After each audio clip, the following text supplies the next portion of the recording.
let's welcome your host, Gabrielle Roeder. Thanks guys for tuning in. Hello everyone, welcome to Yesterday's News Today. As always, I'm your host, Gabrielle Roeder. Today we have a very special story on the women throughout history called Women Run the World. Run the world, girls. Run the world, girls. Run this month. I'm going out. If Lizzie comes in, she'll begin to roll her eyes. Now, let's all welcome a powerful woman who has fought for women's suffrage, Carrie Chapman Catt. Hi, Miss Catt. It's so nice to meet you. Hi, nice to meet you too. You can call me Lane. I am so happy right now. Why are you so happy, Miss Lane? Because the U.S. Congress has finally passed the 19th Amendment to the U.S. Constitution, giving women the right to vote.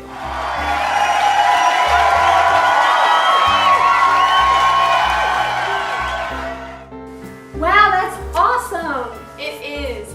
See, I was a major coordinator and skillful strategist of the National American Women's Suffrage Association, and I worked countless hours trying to win over rights and freedoms for women.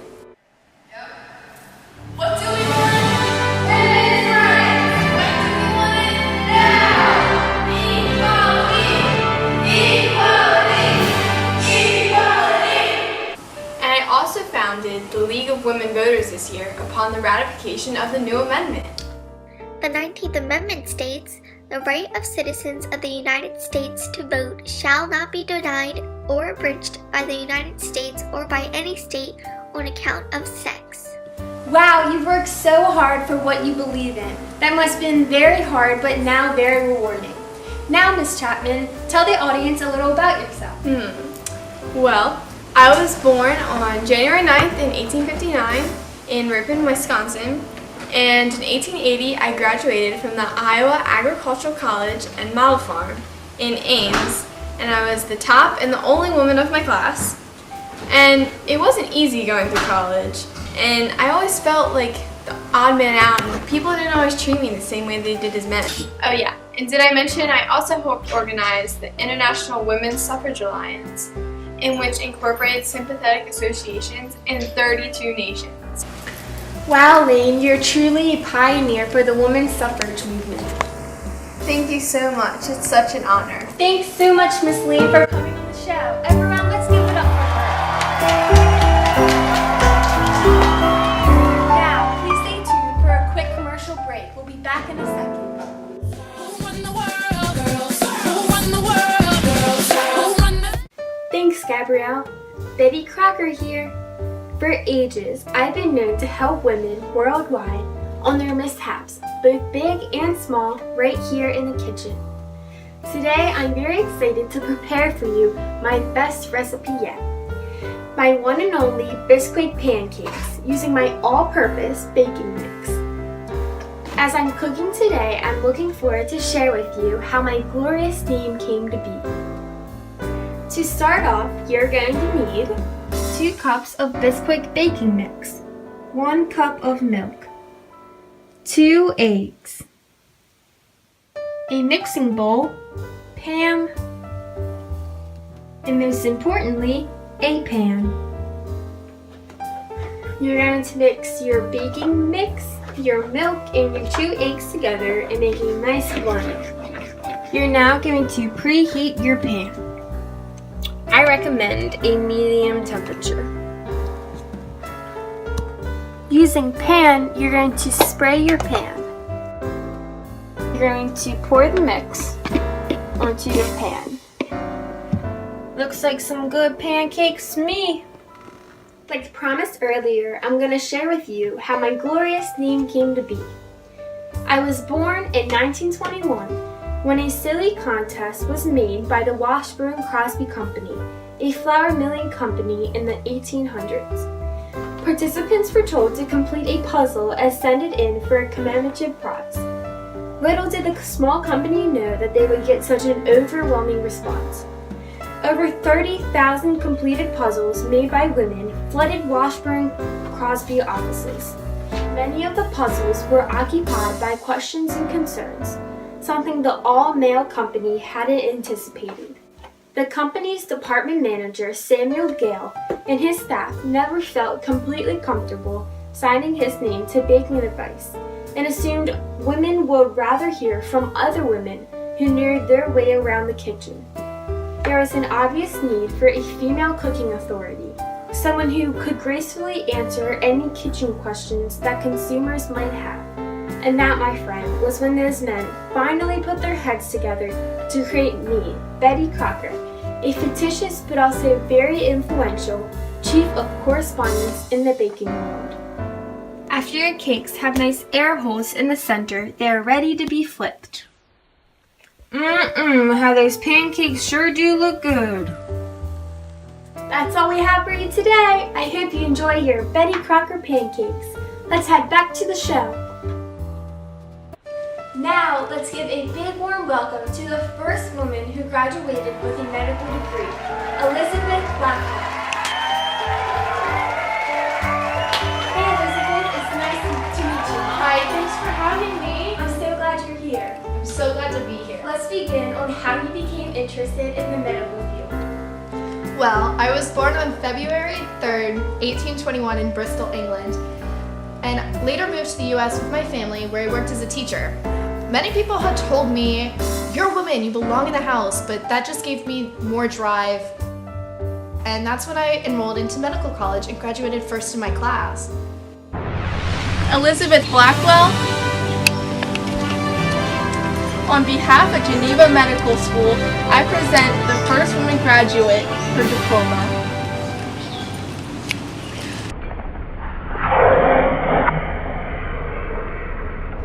So, do you have any last remarks for all the women out there? Well, I've always said it's not easy being a pioneer, but oh, is it fascinating. I wouldn't change one moment, even the worst moment, for all of the riches in the world.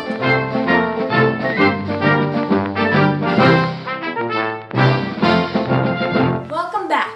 Next is the very first Miss America. You love her, I love her. Now let's welcome Miss Margaret Gorman. Wow, very elegant, Miss Gorman. Thanks, Miss Gabrielle Roeder. Thanks for being here today. Thanks for having me.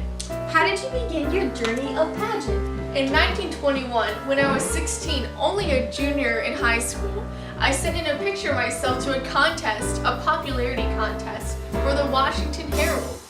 Thousands of entries were sent in, and I made the top 6 finalists. Wow, that's a great story. What other competitions were you involved in? Well, I was awarded Miss Washington, D.C., and then I entered the Intercity Beauty Contest, where I wowed the crowd and judges, and I won the top amateur prize and the grand prize. Wow, that's a lot of determination. But when were you awarded Miss America? Well, the pageant officials didn't really know what title to give me, and they decided to call me Miss America. Wow, that's great. Good for you. Thank you. Thanks so much, Miss Margaret, for sharing all your wonderful stories. Thank you for having me. We'll be back in a minute. Girls, who run the world? Girls, who run the world?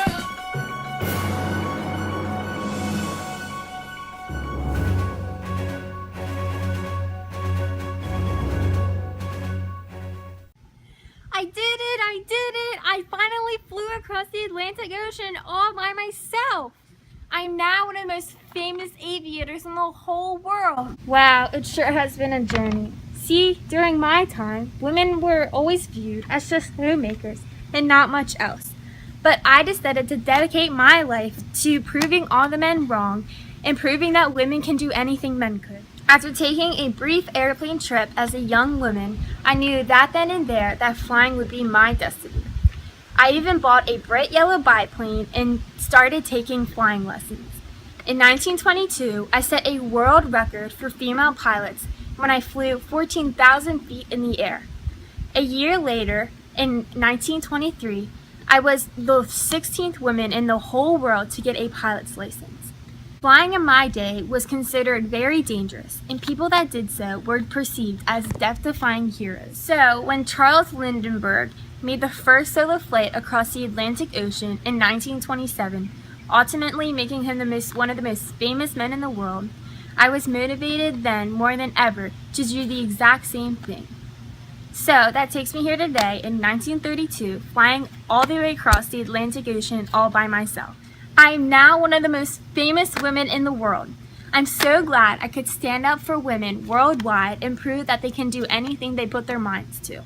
After today, I plan to write many books about my expedition to help inspire women, in addition to establish many organizations for female pilots. In fact, I'm already planning my most daring expedition yet. I am very excited to make a plane trip all across the globe along the equator. Wish me luck!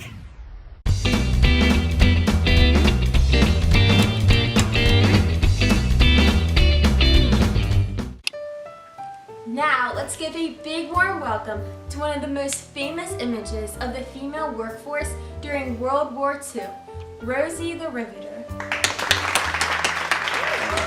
Hi, Miss Rosie. I'm so glad you can make it today. Hello everyone, thank you. So, Miss Rosie, you seem to be very popular among the women in the 1940s. How so? Well, for starts, I'm not a real person. Breaking news. Rosie the Riveter confesses that she is not a real person on the hit talk show Yesterday's News Today. We will keep you updated as we get more information. Now, back to your regularly scheduled program. I'm just an icon and an image of women during World War II in America. Wow, can you tell us why you're so admired? Well, my face would appear on posters all around the country to represent all the females who worked and took the places of men during the war. That's great. Why were women in the workforce anyway? Well, since so many men were fighting overseas in World War II, women had to step in and fill jobs that were formerly held by men. An American working woman during this time, in fact, increased from about 12 million to 18.5 million. And believe it or not, wartime production had become so outstanding that women helped bring victory to the United States.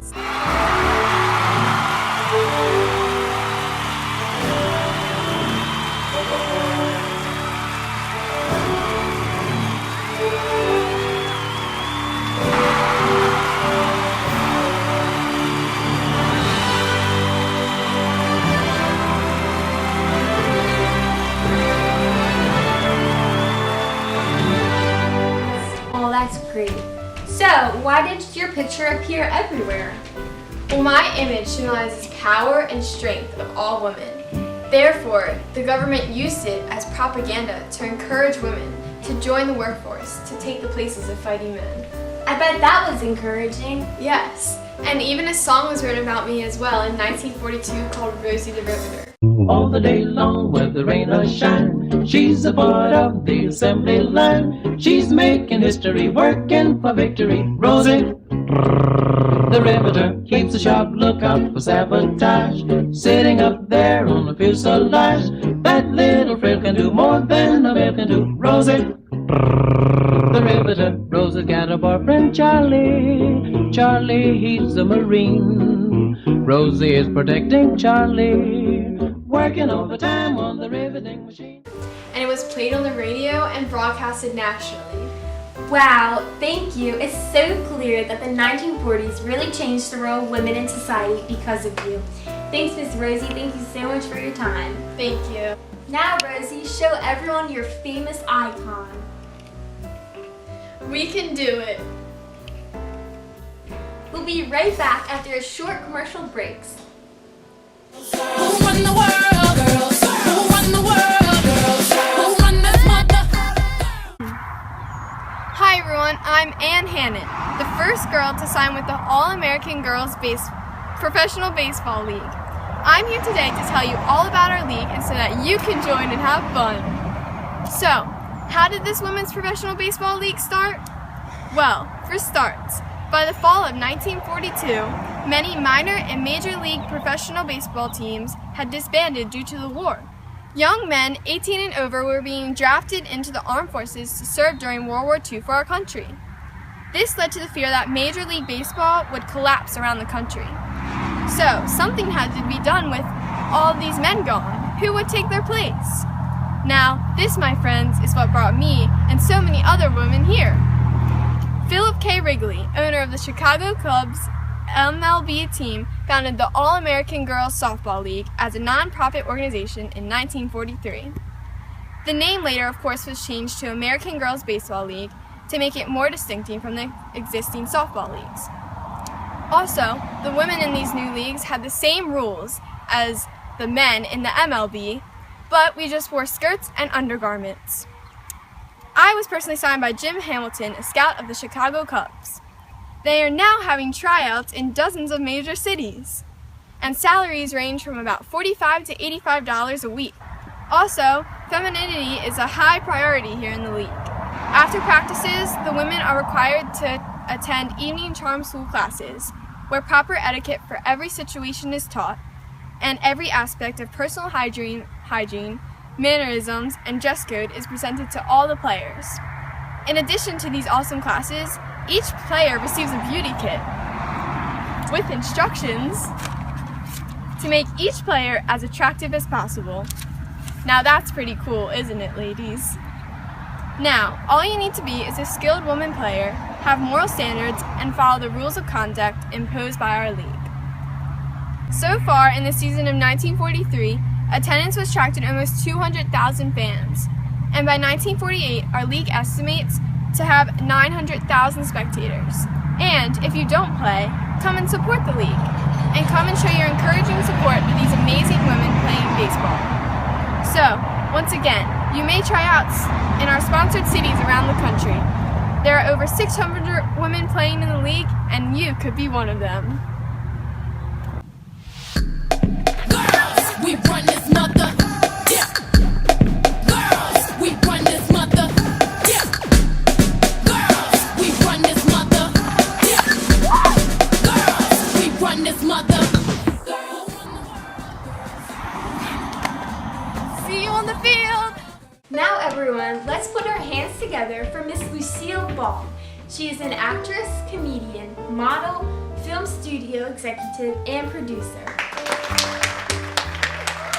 Hi Miss Ball, how are you today? I'm good, and thanks for having me. I'm so glad you're here. So, I know you're very busy with many projects, but what are some projects that you've been working on? I've done I Love Lucy, the Lucy Desi Comedy Hour, The Lucy Show, Here's Lucy, and Life with Lucy. Wow, that's a lot of Lucy. Yeah. How did you even start your performing career? Well, in 1929, I got my first job in modeling, then started performing on Broadway and small parts in films, such as chorus member in RKO on Radio Pictures. That's great. Pass the cup. I see you whenever you're down and out. The only way is up and I'll be up. I like a rosebud high on the vine. Don't thumb your nose, bud. Take a tip from mine. We're a little bit short of the elbow room, but let us get That's great. Well, what made you really famous? What made me really famous was starring in the hit show I Love Lucy. Now, Lucy, I heard you had an incident with your former studio. Yes, well when I was doing my television show, they wouldn't let me put the content that I wanted to. So I created my own studio called Desilu Productions. I was the first woman in the industry to make her own major television production studio. Wow, that's amazing. Thank you.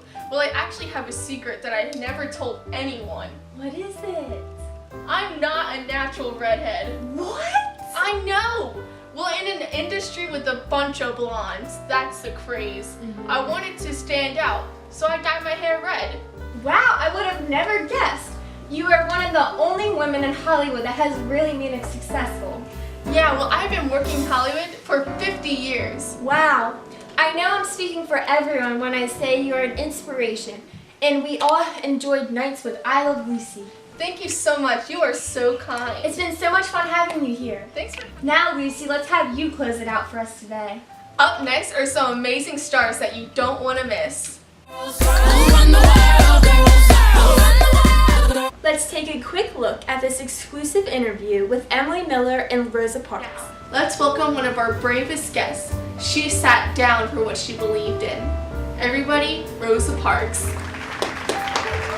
Hi everyone, thank you. Let's talk about how you impacted the movement for equality for African Americans. In 1955, as an African American seamstress, I showed how much strength women had when I refused to give up my seat to a white man on the bus.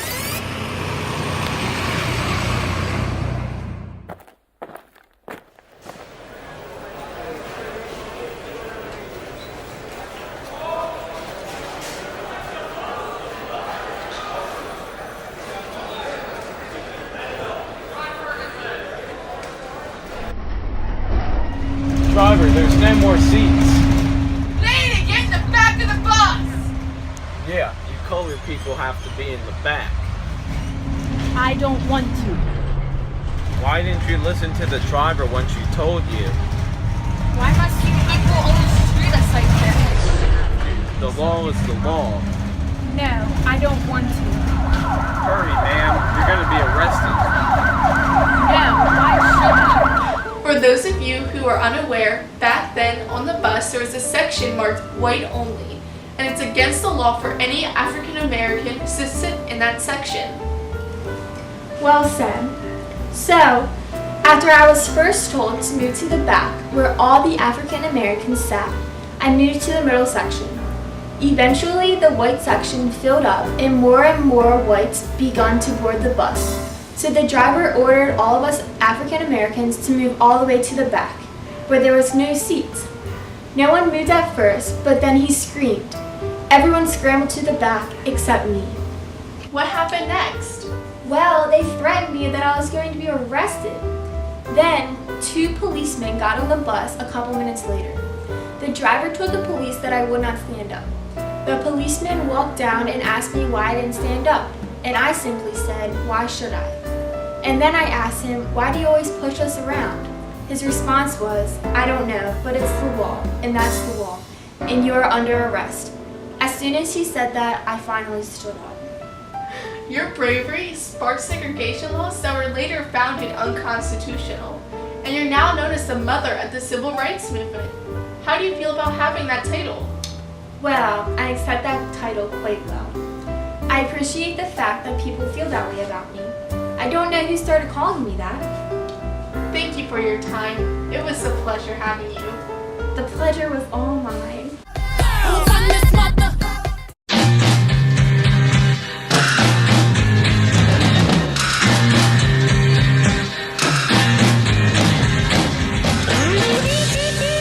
Hi, my name is Catherine McCormick, and oh do I have a deal for you. My fellow doctors Margaret Stanger and Dr. Gregory Pankus and I have created another way for women to be on the same level as men. We have invented a birth control pill, and 5 out of 5 doctors endorse this pill. The pill will prevent ovulation using progesterone, which means you don't need to have a child until you're ready. I was the one who bankrolled the development of the pill because I believed it would give women opportunities beyond motherhood. The FDA approved it for contraceptive use in 1960, and by the end of 1962, over 1 million women are taking the pill. Be a part of the million and control your future, ladies.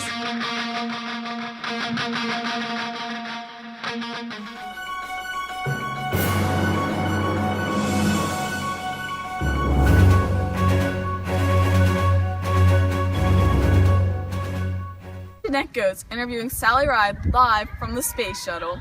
Hi Sally Ride. Hi, thanks for having me. Thanks for coming on. So, how was your life before you got into space flights? Well, I was born on May 26, 1951 in California. And after high school, I went to Stanford University and earned my degree in physics. Well, what made you want to become an astronaut? Well, I saw NASA was looking for female astronauts in 1977.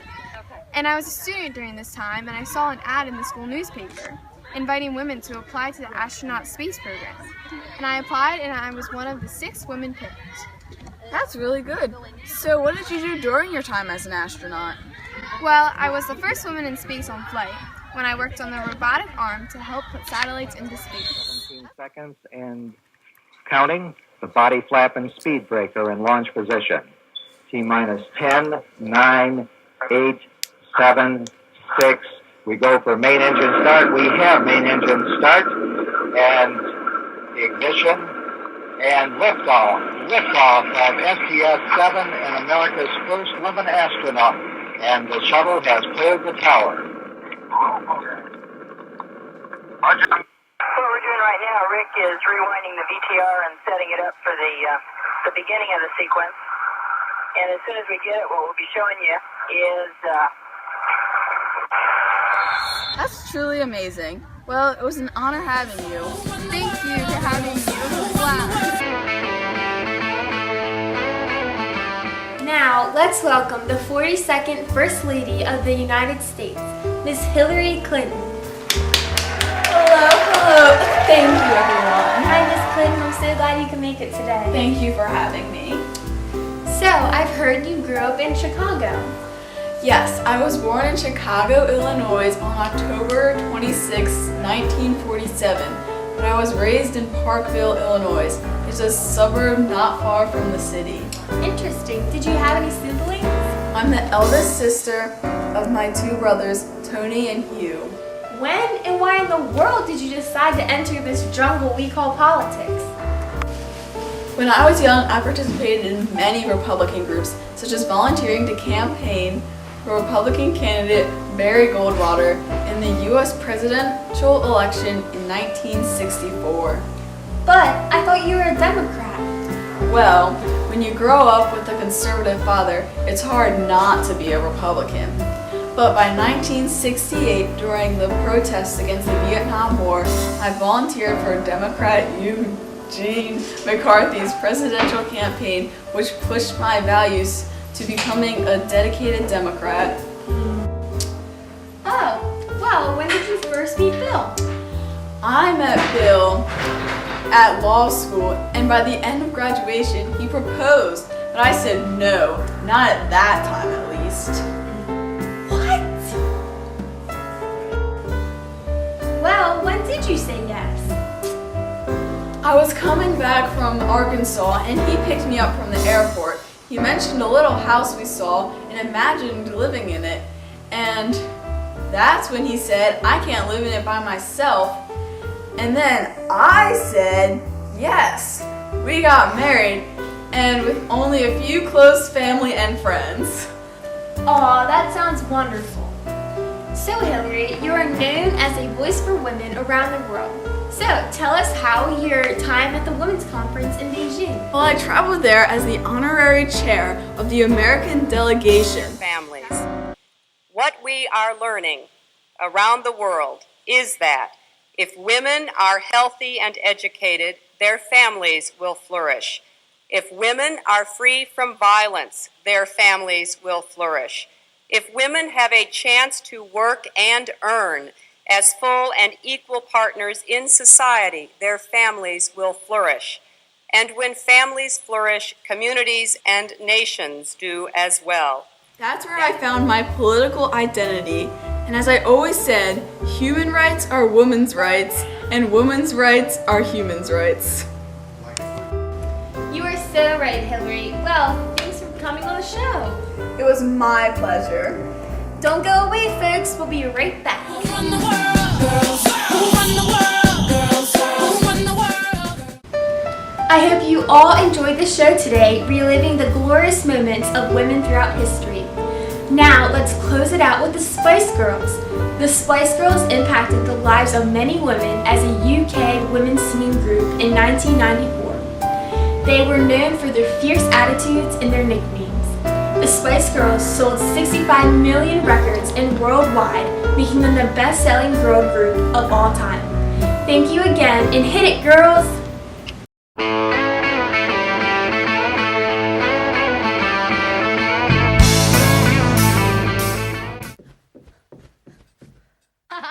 Yo, I'll tell you what I want, what I really, really want. So tell me what you want, what you really, really want. I'll tell you what I want, what I really, really want. So tell me what you want, what you really, really want. I wanna really, really, really wanna zig a zig ah. If you want my future, forget my past. If you want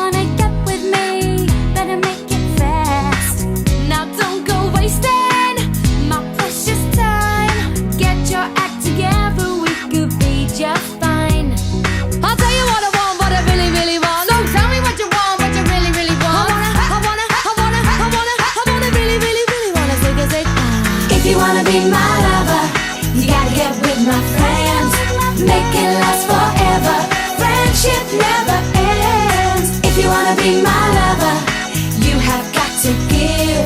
Taking is too easy, but that's the way it is. What you think about that? Now you know how I feel. Say you could handle my love. Are you for real? Are you for real? I won't be hasty. I'll give you a try. If you really bug me, then I'll say goodbye. Yo, I'll tell you what I want, what I really, really want. So tell me what you want, what you really, really want. I wanna really, really, really wanna say. If you wanna be my lover, you gotta get with my friends. Make it last